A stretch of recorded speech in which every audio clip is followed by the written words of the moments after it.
Coming up on Mountain News this morning, a tragedy in Knott County where a child was killed in a possible animal attack. And we take you to Pulaski County, where one family is sending a message of forgiveness to the man convicted in a deadly drunk driving crash. And one bill in Frankfort is leaving many local pharmacists hopeful for their financial futures. Dedicated to Eastern and Southern Kentucky, this is WYMT Mountain News This Morning.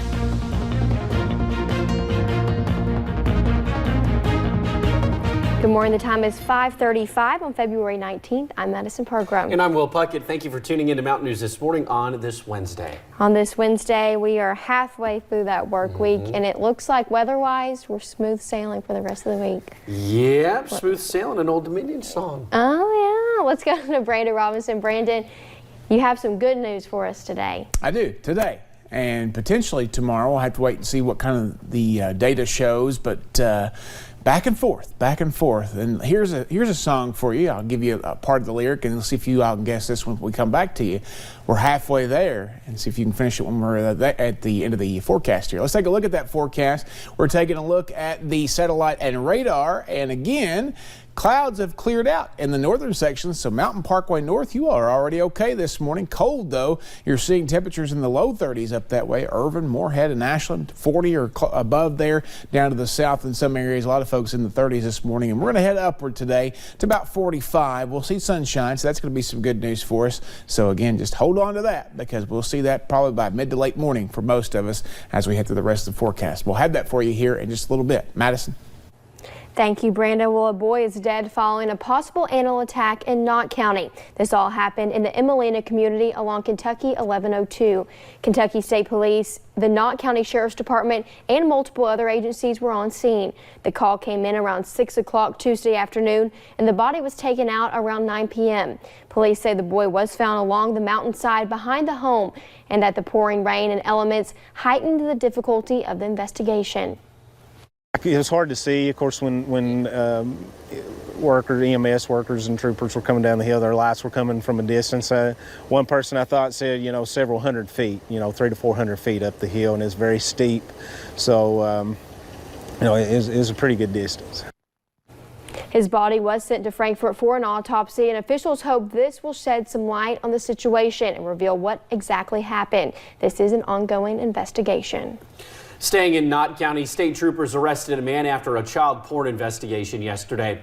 According to a release, 55-year-old David Branham now faces a first-degree charge of possessing or viewing matter portraying a sexual performance by a minor. He could spend the next 5 years in prison if convicted.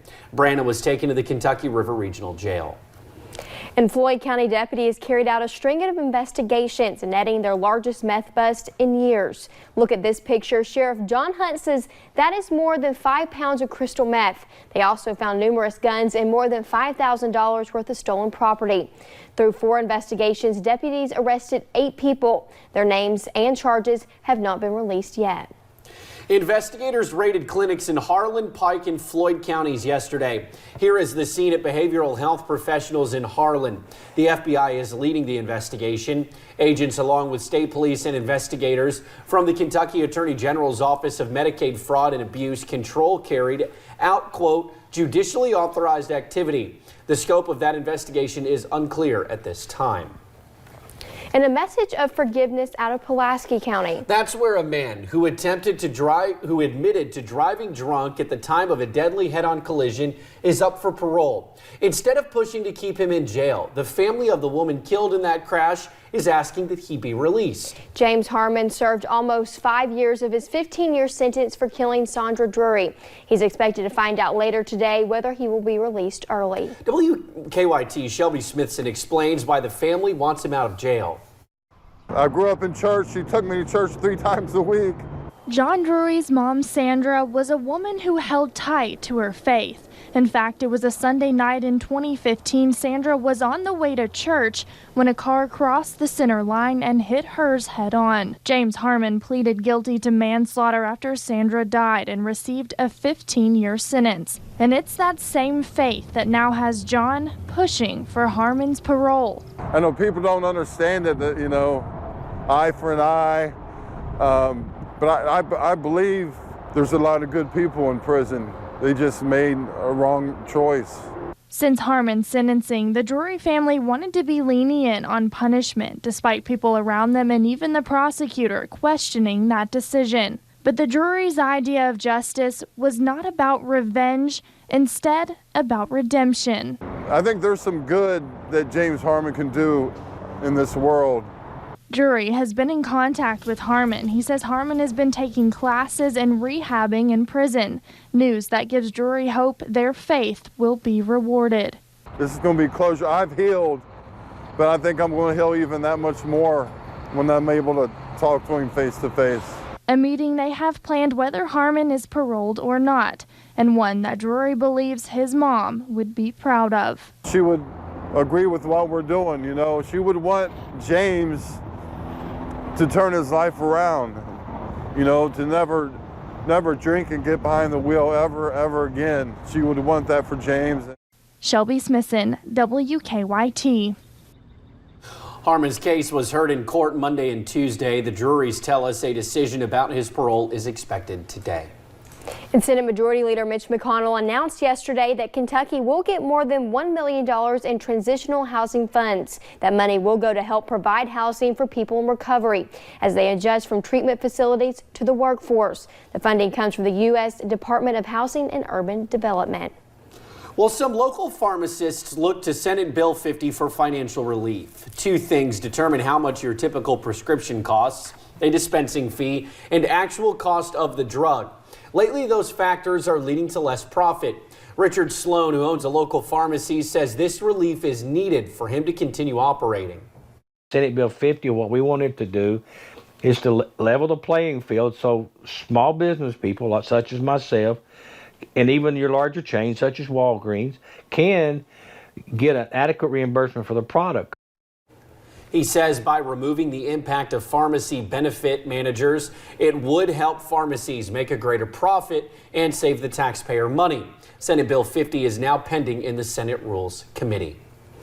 And people concerned for animal welfare went to the state capitol yesterday, rallying in support of laws they say will reduce abuse and neglect and raise awareness. Yeah, some people said Kentucky remains one of the worst states for animal welfare laws, but it is getting better. WYMT's Phil Pendleton has more on what they are proposing this year, including a bill that a 7-year-old proposed.